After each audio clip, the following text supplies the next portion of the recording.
Hey, what is going on, beautiful YouTube people? How are you guys doing? I hope you had a great weekend. This is another episode, actually episode number 24 of my 34 primary weapons in 30 days series, and this is actually the CM901. But before we go into that, I'm going to go ahead and cover something else. I'm going to be going over, this is a 2/3 mark, so I'm going to be going over all the weapons I've used from episode 13 all the way through 24, which you guys are seeing right now. I'm going to go ahead and tag in everything from 1 to 12. There it is. Go ahead and check that out. Hope you guys enjoyed. And let's go ahead and get this started. Episode number 13 was the M16A4, which is actually made by Colt of the United States. The A4 upgraded, which actually included the addition of 4 Picatinny rails, so you can attach things like the laser, NVD's grip, and flashlight. All right. The M16 fires the 5.6mm round.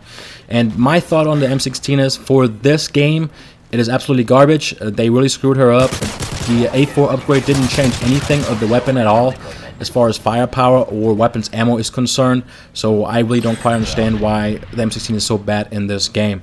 Now, as far as perks is concerned, I would definitely recommend either focus or stability, and because it is a triple burst gun, kick is really not so much required. And as far as attachments, rapid fire is probably a must because the gun is kind of underpowered. Alright, moving right on. Episode 14 was the UMP-45, which is produced by Heckler & Koch of Germany in 1990, and it fires the 45 caliber or .45 ACP cartridge at 600 rounds per minute.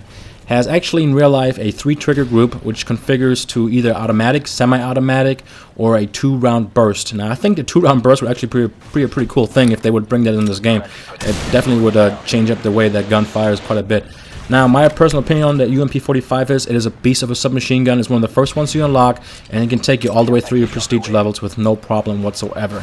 As far as perks is concerned for the UMP-45, I would recommend either kick or kick or attachments with rapid fire and or a combination of rapid fire and the silencer, which you probably have seen quite frequently out there. And also, the UMP has a 25-round box magazine. All right. Episode number 15 was the KSG-12, which is built by Kel-Tec of the United States.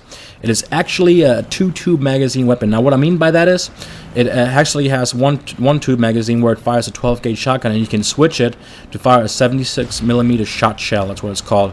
My recommendation on perks for this would actually be a focus or range with a grip as an attachment. All the other attachments for shotguns like the KSG-12 or the Spaz, anything that's pump action, really doesn't require anything like kick in that or that form.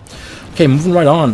Number 16, episode 16 was the Barrett 50 cal, which is designed by Barrett of the United States in 1989. It fires the 12.7mm, also known as the 50 cal round, with a 10-round detachable magazine. Now, we all know the Barrett 50 is a great sniper rifle, and my recommendation for perks on this gun would probably be either kick or stability. You can fire this gun relatively rapidly, so kick might just be a good idea, and then I would definitely recommend extended mags as an attachment for this gun. Episode number 17 was the Spaz 12, which is designed by a company called Franchi in Italy. It has it's a pump action shotgun, fires a 12-gauge shotgun round, and also carries 2 different types in real life: the less lethal beanbag or the gas round. It has 8 rounds in the mag and an additional 1 round in the chamber.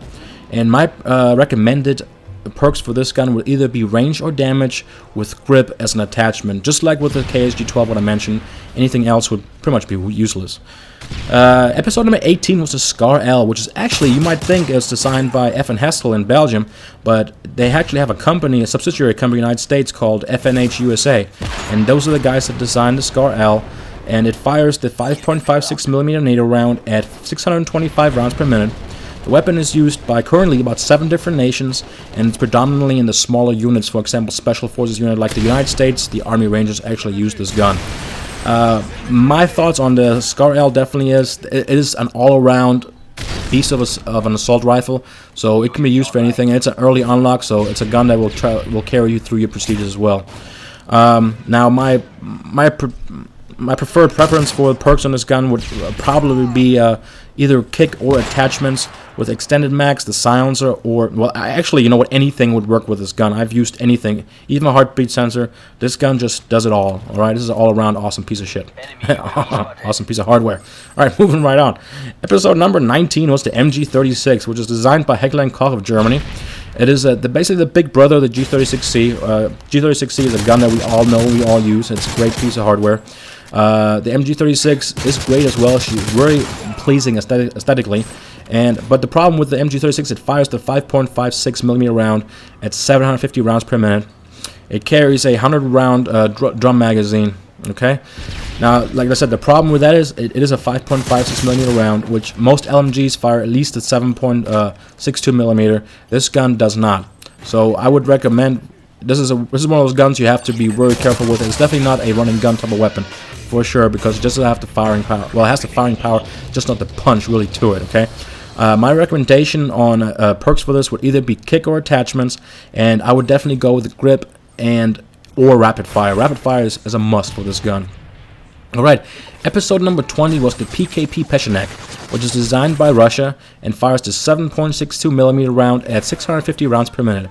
It's actually belt-fed system, and the magazine can carry anything from 100 rounds up to 250 rounds, okay, with a detachable magazine.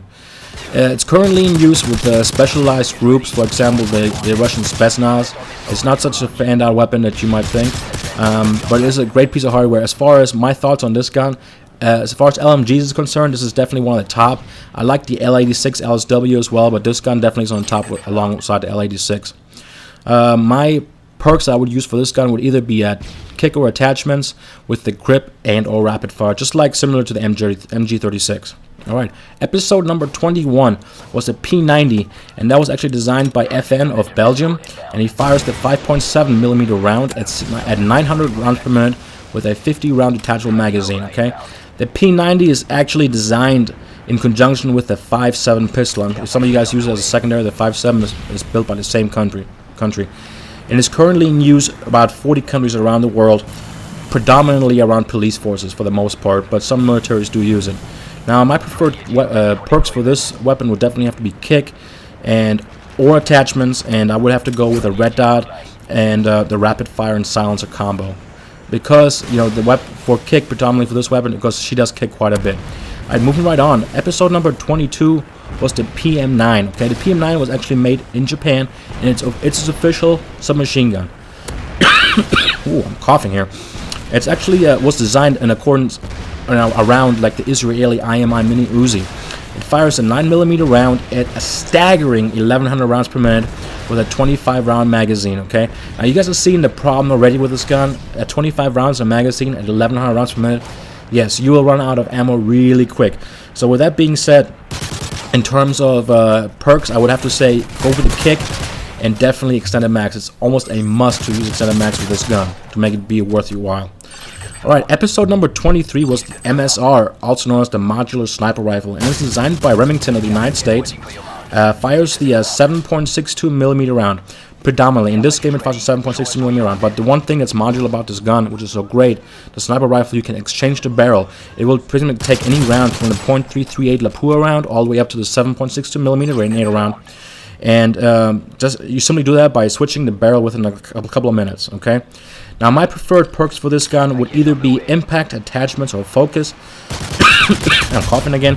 And I would suggest either the heartbeat sensor, extended max, or the variable scope with this gun. As far as sniper rifles, it's definitely one of the top ones. It's a great one-shot, one-kill weapon. Right on, the CM901, which you guys are seeing right now, is actually episode number 24, and is made by Colt of the United States. It is considered also a modular weapon system, and is designed off of the M16 M4 weapon system, basically. And it fires the 5.56 millimeter round. And one thing it can do, because it is a modular weapon system, you can also exchange the barrel for this one, and also add the 7.62 millimeter round as well. My preferred attachments for this gun, or perks for this, would definitely either be kick or attachments with the extended mag or the red dot in conjunction. Okay. My thoughts on the CM901 is it is a great gun for being a first unlock. Definitely would suggest the CM901. It has a slower rate of fire, but she kicks like a mule, so kick might definitely be a plus for starting out of the door. Alright, well that covers my weapons review for my 2/3 for episodes 13 through 24. I hope you guys enjoyed it, and like always, don't forget to rate, comment, and subscribe. And I will, like I said, I tagged it in, and at the end here I'm going to go ahead and tag in all of the episodes from my previous weapons, from the episodes I had just covered into this. And I don't have much left, thank God. I only have the AA-12 left, which I'm not looking forward to at all, as well as the shield. I got the AS-50, the RSAS still to go, the Dragunov. I don't know how I'm going to do that yet. I still have the ACR 6.8 and the FAD to do. So I hope you guys will enjoy that stuff, and I will talk to you all later. Everything is right here in a nutshell. Peace out. Talk to you all.